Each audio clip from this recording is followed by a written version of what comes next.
Margaret Claudia Advandir Tanari dari kelas 10C.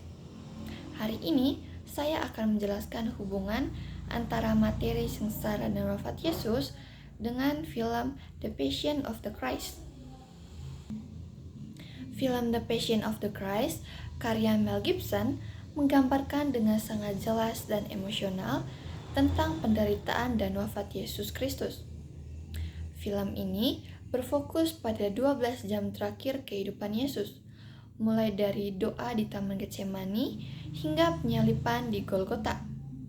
Penderitaan Yesus diperlihatkan dengan sangat detail dan menyentuh, menunjukkan betapa besar pengorbanannya bagi keselamatan manusia. Kisah ini bukan hanya peristiwa sejarah, tetapi juga memiliki makna mendalam dalam ajaran Katolik yang menekankan bahwa penderitaan Yesus adalah bentuk kasih-Nya untuk menebus dosa manusia. Dalam ajaran Katolik, penderitaan dan wafat Yesus sudah dinubuatkan dalam Perjanjian Lama.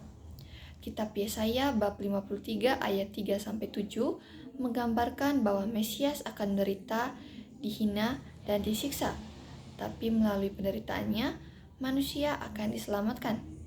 Film ini memperlihatkan nubuat tersebut secara nyata, terutama dalam adegan Yesus dicambuk dengan kejam oleh tentara Romawi. Adegan ini lebih dramatis dibandingkan yang tertulis dalam Injil, namun bertujuan untuk menunjukkan betapa beratnya penderitaan Yesus demi menebus dosa manusia.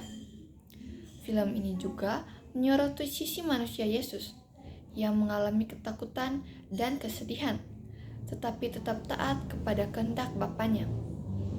Di Taman Getsemani, Yesus berdoa dengan penuh pergumulan, bahkan keringatnya seperti darah yang menetes, sebagaimana tertulis dalam Lukas bab 22 ayat 44. Meskipun takut, Yesus tetap menyerahkan diri kepada kehendak Allah dengan berkata, "Bapakku, jikalau mungkin, biarlah cawan ini lalu daripadaku, tetapi janganlah seperti yang kukehendaki, melainkan seperti yang Engkau kehendaki." Ini menunjukkan bahwa Yesus rela menderita bukan karena terpaksa, tetapi karena kasih-Nya yang besar. Film ini juga menampilkan penghinaan yang dialami Yesus, mulai dari pemukulan, penyiksaan, hingga dipaksa memikul salib ke Bukit Golgota. Salah satu adegan paling mengharukan adalah ketika Yesus bertemu dengan Maria ibunya di tengah perjalanan menuju penyaliban. Dalam kilas balik, diperlihatkan hubungan Yesus dan Maria sejak kecil, membuat penderitaan mereka terasa lebih menyentuh. Adegan ini memperjelas bahwa penderitaan Yesus bukan hanya fisik, tetapi juga emosional dan spiritual. Penderitaan Yesus mencapai puncaknya ketika Ia disalibkan di Golgota. Di atas kayu salib, Yesus mengalami kesakitan luar biasa dan berseru, "Allahku, Allahku, mengapa Engkau meninggalkan aku?" Seruan ini berasal dari Mazmur 22 yang menggambarkan penderitaan Mesias, tetapi juga kemenangannya pada akhirnya. Meskipun terdengar seperti keputusasaan, kata-kata ini menunjukkan bahwa Yesus sedang menggenapi rencana keselamatan Allah. Dari sisi spiritual, film ini menegaskan bahwa pengorbanan Yesus adalah keselamatan bagi manusia. Darah yang dicurahkan Yesus dalam setiap adegan penyiksaan memperlihatkan betapa mahal harga keselamatan itu. Melalui penderitaan dan kematiannya, Yesus menembus dosa manusia dan memberikan kesempatan untuk memperoleh kehidupan kekal.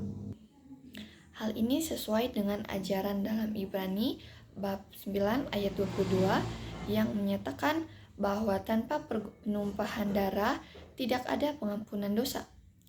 Secara keseluruhan, The Passion of the Christ bukan hanya film tentang penderitaan Yesus, tetapi juga pengingat akan pengorbanannya. Semuanya berawal dari rasa iri dan takut dari para pemuka agama Yahudi, khususnya imam besar dan anggota Sanhedrin.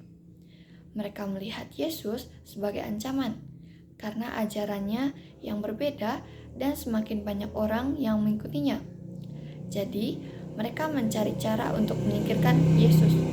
Tetapi, mereka tidak bisa melakukannya sendiri karena hukum Yahudi tidak mengizinkan hukuman mati tanpa persetujuan Romawi. Sehingga mereka membawanya ke Pontius Pilatus. Sebagai gubernur Romawi, Pilatus sebenarnya tidak menemukan kesalahan pada Yesus. Bahkan, dia sempat mencoba membebaskannya dengan menawarkan pilihan kepada rakyat. Apakah harus membebaskan Yesus atau Barabas, seorang pembunuh? Namun, karena sudah dipengaruhi oleh imam besar dan pemuka agama, masyarakat lebih memilih untuk membebaskan Barabas dan menyalibkan Yesus. Ini menunjukkan bagaimana opini publik bisa dimanipulasi oleh orang-orang yang mempunyai kuasa. Pilatus, meskipun punya wewenang untuk menyelamatkan Yesus, akhirnya memilih untuk tidak menentang arus demi menjaga kedudukannya. Hal ini menunjukkan bahwa keputusan politik seringkali bukan soal keadilan, tapi soal kepentingan pribadi dan stabilitas kekuasaan. Ini menunjukkan baik manusia pada zaman dulu dan manusia pada masa sekarang sama-sama lebih mementingkan kedudukan dibandingkan rasa kemanusiaan. Dengan mencuci tangan, Pilatus seolah ingin lepas tanggung jawab. Padahal keputusannya tetap menjadi faktor utama dalam eksekusi Yesus. Dari sini, kita bisa melihat bahwa penyaliban Yesus bukan hanya soal agama, tapi juga melibatkan politik dan manipulasi massa. Orang-orang yang seharusnya membela keadilan justru tunduk pada tekanan. Sementara Yesus yang tidak bersalah malah menerima hukuman yang tidak adil. Ini menjadi pengingat bahwa kebenaran seringkali tidak cukup untuk menyelamatkan seseorang jika kekuasaan dan kepentingan sudah ikut bermain.